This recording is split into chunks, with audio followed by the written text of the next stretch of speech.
नमस्कार साथियों, एक बार फिर से स्वागत है आपका अपना YouTube चैनल साइंस गुरु रवि में। दोस्तों, जैसा कि आपने थंबनेल और टाइटल में देखा, आज की इस वीडियो में हम बात करने वाले हैं क्लोरीन के बारे में। दोस्तों, सभी प्रतियोगी परीक्षाओं को ध्यान में रखते हुए क्लोरीन से जितने इंपॉर्टेंट क्वेश्चन पूछे जाते हैं, आज की इस वीडियो में उन्हीं क्वेश्चनों पर डिस्कस करने वाले हैं।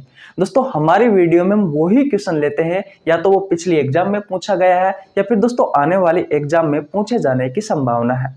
दोस्तों, आज मैं आपको बता दूं कि इस वीडियो में हम क्या क्या पढ़ने वाले हैं।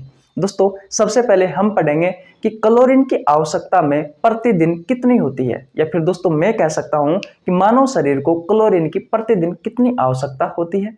दोस्तों, क्लोरीन के स्रोत क्या क्या है, क्लोरीन की कमी से कौन कौन से रोग होते हैं, अगर दोस्तों हम क्लोरीन का सेवन नहीं करें तो दोस्तों हमें कौन कौन सी बीमारी हो सकती है, और भी दोस्तों बहुत सारी चीजें हैं जो हम आज की इस वीडियो में कवर करने वाले हैं। तो जुड़े रहिए दोस्तों हमारे साथ शुरू से लेकर के एंड तक, आपको सेशन में मजा आने वाला है। तो फिर चलिए दोस्तों, देरी किस बात की, आज की क्लास स्टार्ट करते हैं। दोस्तों, क्वेश्चन नंबर 1 आपके सामने है। ये दोस्तों सभी प्रतियोगी परीक्षाओं की दृष्टि से इंपॉर्टेंट है, स्टार लगा लीजिए और दोस्तों हम क्वेश्चन की शुरुआत करते हैं। क्वेश्चन नंबर 1 कहता है कि एक वयस्क व्यक्ति को प्रतिदिन कितनी क्लोरीन की आवश्यकता होती है।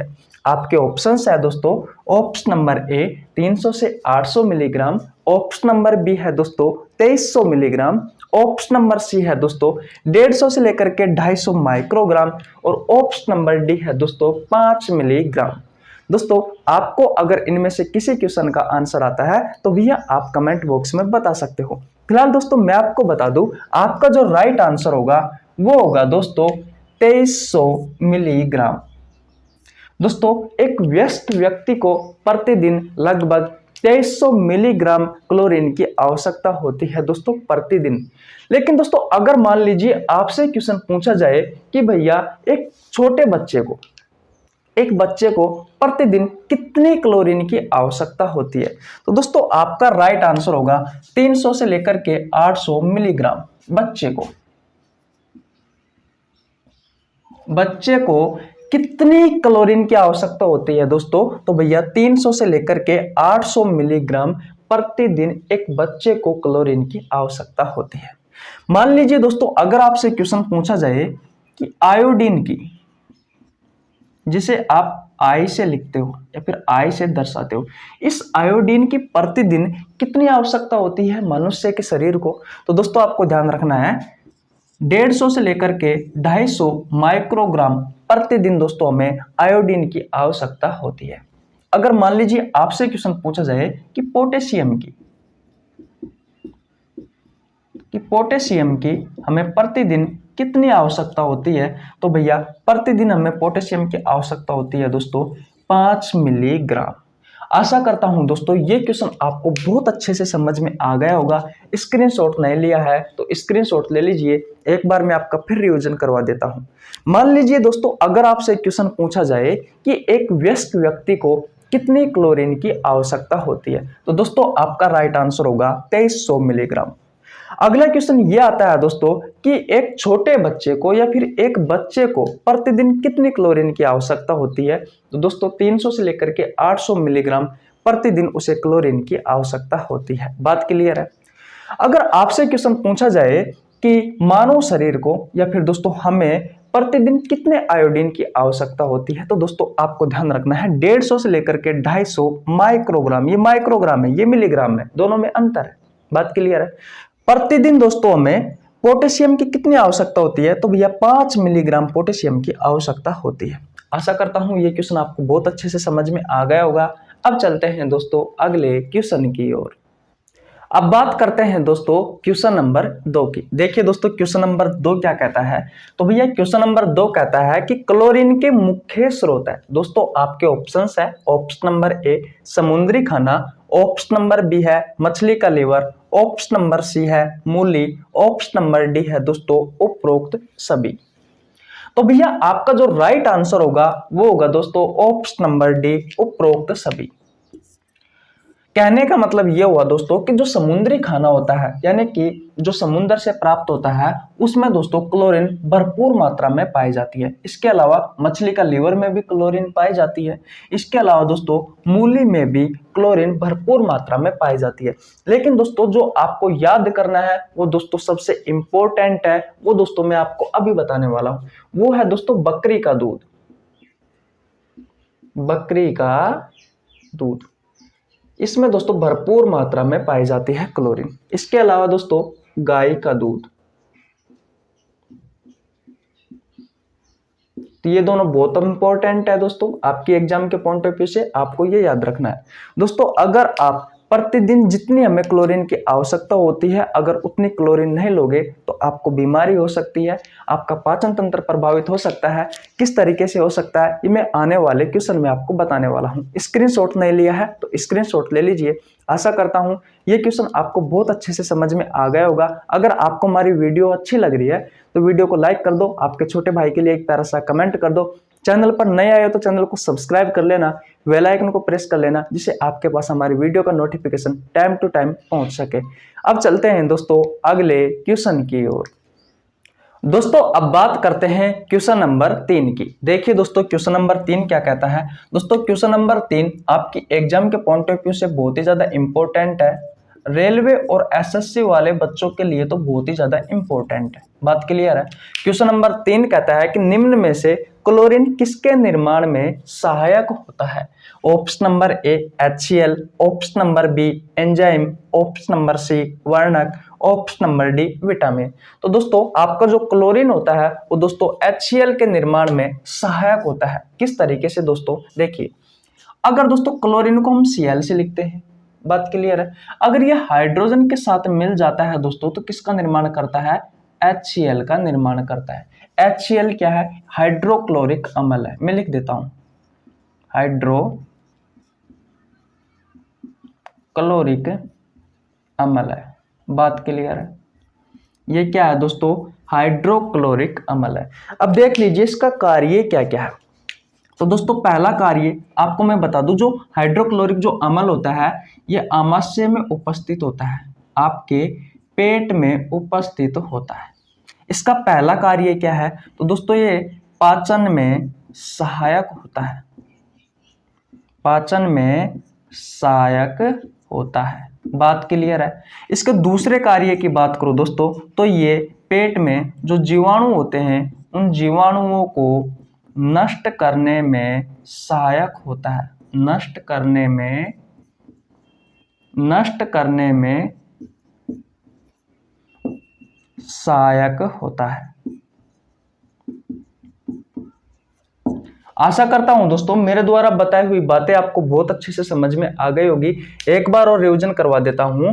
मैंने कहा कि निम्न में से क्लोरीन किसके निर्माण में सहायक होता है, तो दोस्तों आपके ऑप्शंस में से HCl राइट आंसर था।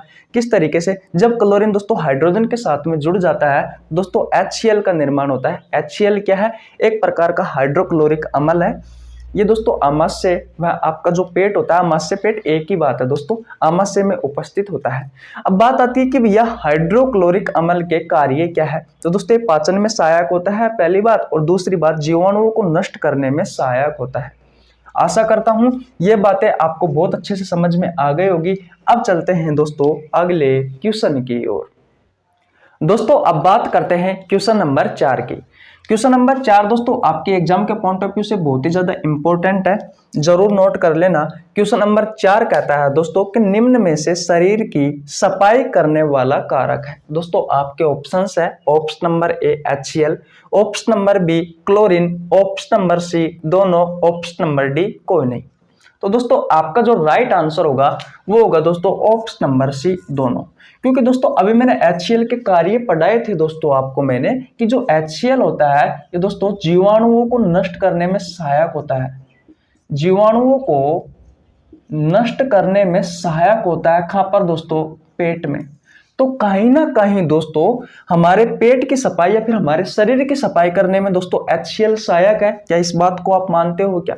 मैंने क्या कहा दोस्तों कि HCl जो होता है ये दोस्तों हमारे शरीर में यानी कि हमारे पेट में जो जीवाणु होते हैं उनको नष्ट करने में सहायक होता है। बात क्लियर है? अगर दोस्तों ये हमारे जीवाणुओं को नष्ट करने में सहायक होता है तो हम कह सकते हैं कि कहीं ना कहीं हमारे शरीर की सफाई करने में सहायक होता है दोस्तों HCl। तो दोस्तों HCl तो आपका राइट आंसर हो गया। अब बात आती है कि क्लोरीन कैसे हमारे शरीर की सफाई करता है। तो दोस्तों अभी मैंने आपको पिछले क्वेश्चन में बताया था कि जो क्लोरीन होता है वो हाइड्रोजन के साथ में जब जुड़ जाता है तो दोस्तों क्या बना लेता है?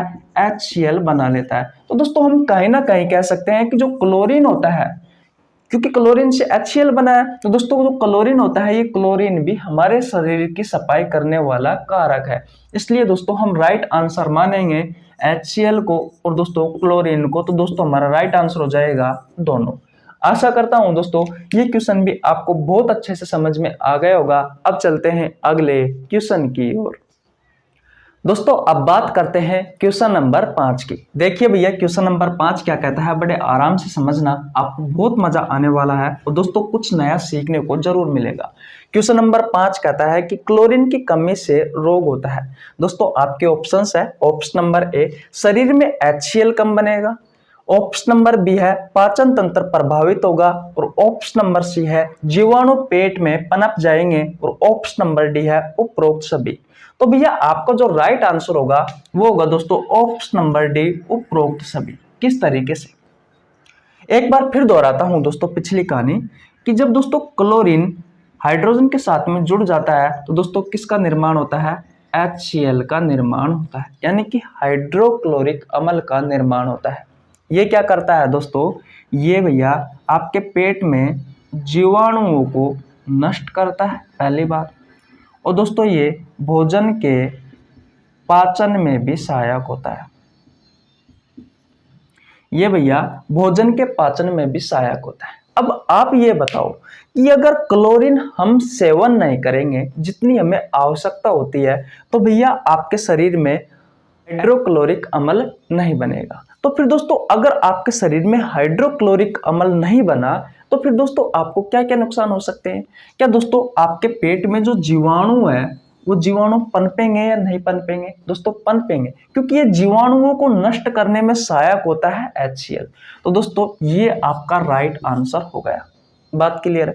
दूसरी बात दोस्तों, अगर HCl है जो हाइड्रोक्लोरिक अम्ल है ये दोस्तों नहीं बना तो दोस्तों क्या होगा? आपका जो भोजन होगा उसका पाचन कम होगा या नहीं होगा? तो दोस्तों भोजन के पाचन में भी सहायक होता है। तो अगर दोस्तों आपका भोजन नहीं पचा तो दोस्तों आपका जो पाचन तंत्र है वो प्रभावित होगा या नहीं होगा? दोस्तों होगा, इसलिए भैया ये भी आपका राइट आंसर है।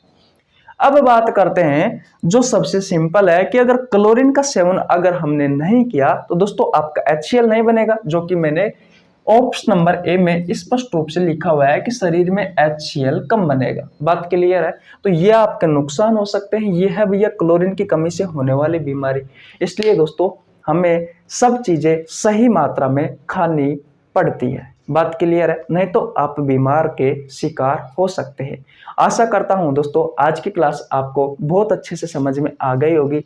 मेरे जो भाई है जो मेरे साथ जुड़े हुए हैं उन्होंने चैनल को सब्सक्राइब कर रखा है, उनको दिल से शुक्रिया।